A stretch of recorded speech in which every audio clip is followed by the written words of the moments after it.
Hey there, guys, and welcome to another Factorio Friday Facts discussion episode, or Friday Facts 303, under 100 bugs, but still not stable. And I'm with Afflixian again. Not a chipmunk this time. Not a chipmunk this time. That's good, huh? I hope so. Hope so. Yeah, I kind of enjoy the chipmunk, but not everyone does. Um, so basically, they are under 100 bugs, which is fantastic. There's only 55 active bug reports on the forums. Um, They don't think in the history of Factorio the bug form has been so clean. No doubt once we mark 017 as stable, the count will shoot up again. For this week's graph, I added the count of players on Steam as the left axis. I thought it would be somewhat interesting to see if there's any correlation between the two. So in orange, we have players, and in teal, bluish, we have 017 crashes, which is interesting. You can see kind of a correlation, but then after near the end of June, the bug reports do go down in correlation, kind of. Although on the right here, the numbers are actually less for the players. So maybe it is still Well, correlated. the player axis is on the left. The crash axis is on the right. Right. Yeah. Right. Yep. So towards the end, it's 8,000 players and about 200 bugs, or 200 crash reports. Yeah, which is really good. Much better than earlier in June. Yeah. Yeah, big time. He also prepared the same graph, but for the duration of 017 release, you can see our player numbers are dropping quite a lot from the all-time peak of 22,457 on the 3rd of March. So you can see here, I mean, yeah, on the 3rd of March, it was more crash reports than players. Yeah. Somehow. I mean, a player can crash multiple times, right? Yeah, so that's like really not good. And then on whenever this like a ton of crash reports, like June 19th, I guess. No, it's 1st of June. Yeah, So sorry. this is really close into the start of June. Yeah, there's massive crash reports, even though there's not as many people playing. And Probably then because they implemented something and it crashed a whole bunch of people. And so, yeah, I okay, kind of let's remember fix them that. discussing that in a Friday Facts. I don't remember exactly what it was, but um, and then it kind of goes down, and now we're at around um, what is this? About 10,000 players and only like 250 crashes, which is pretty dang good. Mm-hmm. Um, Also, while bug reports may be at an all-time low, they're not going to call the game stable yet. They have an important milestone to reach, that is implementing the new introduction campaign graphics. A lot of the team has been on vacation the last couple of weeks, so it's kind of slowed down. What this means is that we expect it will be a few more weeks before we can call the current version stable. Uh, Yeah, understandable. yeah, It's definitely. summertime. And they've been asked a few times when stable will be released. But my question is, Clemens, why does it matter exactly which version we call stable? Are you waiting for stable to play a new playthrough? The thing is, this stable is going to be the first stable. So basically, their plan here is they're going to have several short experimental phases after the first stable, where they'll add new GUIs and such, which will add bugs and technical debt after fixing the bugs, and a small experimental content release will mark that as the new 017 stable. Yeah, So, that makes sense. um, and It then, goes with their stated goal from a few months ago of they don't want to build up a huge stable release or a huge experimental release. Um, they want to iterate quickly and get the features that they weren't able to get into 17 at the start, get those out into a later version of 17. okay. And there's still a few edge cases with signals that Kovarex is busy fixing. So, you can see here a loop. I mean, that's already the issue. Yeah, But just don't have the loop and you're fine. yeah, duh. For instance, The setup above took him 3 hours to fix. The cause of this issue was that the segment has both an incoming and outgoing signal at the same position. Which, Yeah. yeah.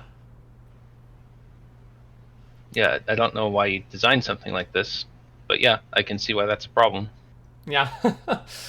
You can do this, just not on a loop. Like, if you just have a normal station, it's fine to put two signals in the same spot on the entrance. Yeah, because it's uh, that segment of track is a terminus, Right. so it's just there's nothing else after it. You either stop in there or you're not in there at all. Yeah, exactly. So that's all that. The next part, we are just going to basically do a huge summary and just some of our thoughts because it's very detailed, but we can get it across pretty simply. And it's in regards to G2A and it being worse than piracy and the issues with it. And I know, Fiction, you have some thoughts in regards to this. I agree with them. I just don't have a ton of knowledge and experience with it, so I think your thoughts are probably going to be more relevant.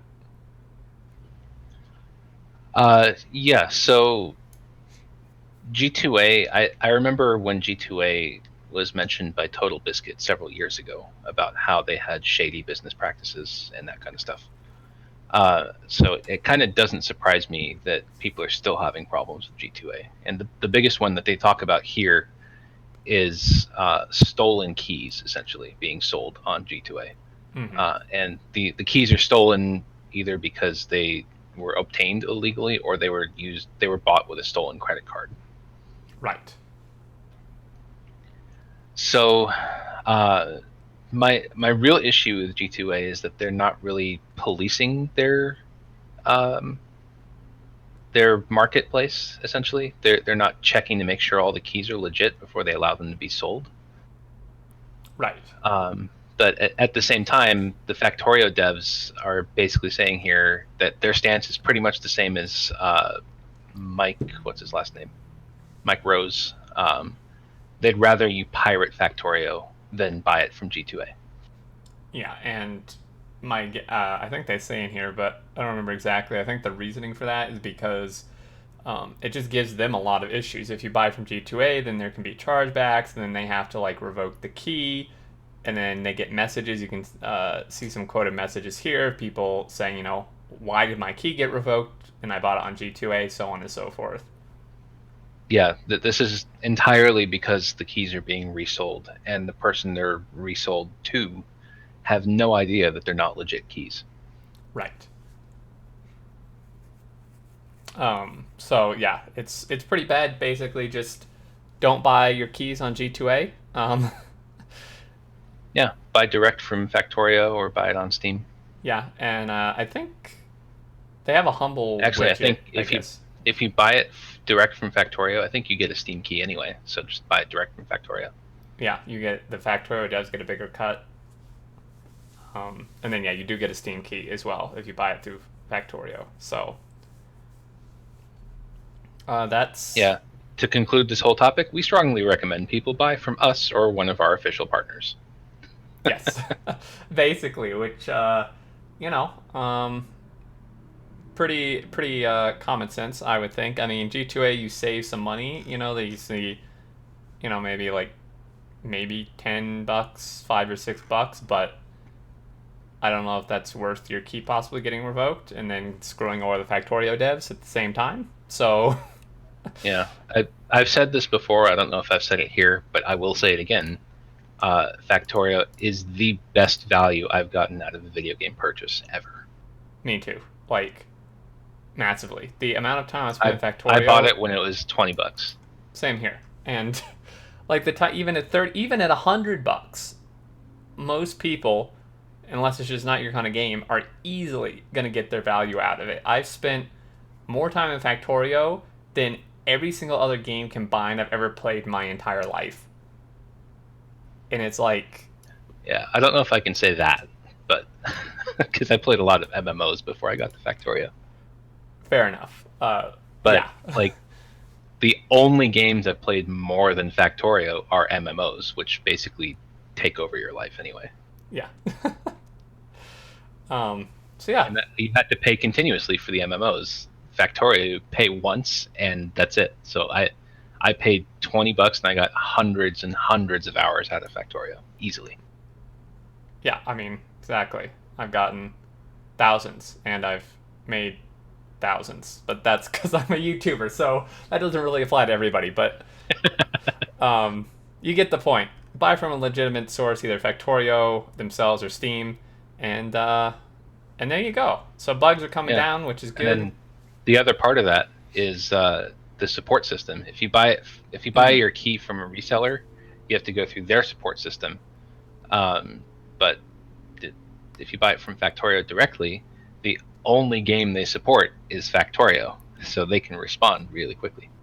Yeah, and it will be direct Factorio support, who are obviously the most knowledgeable people possible for Factorio. So just do it. Yep. Yeah, just buy the game through Factorio.com. Exactly. Anyway, guys, that's going to do it. There you go. Check out the forums and Reddit with the new fancy buttons that, well, they aren't new this time, but they're still new. And, oh, I guess one other thing to mention is also from buying from them directly, Factorio does offer a 28-day refund policy, which is really, really nice. Uh, That's longer than Steam's refund policy. yeah, I exactly. think Steam is 7 days or 2 hours played. Yeah, which is like almost nothing. Mm-hmm. So, there you go, guys. Thanks for watching. Leave your thoughts below and on the forums and on Reddit. And until next time, we will catch you later. See ya.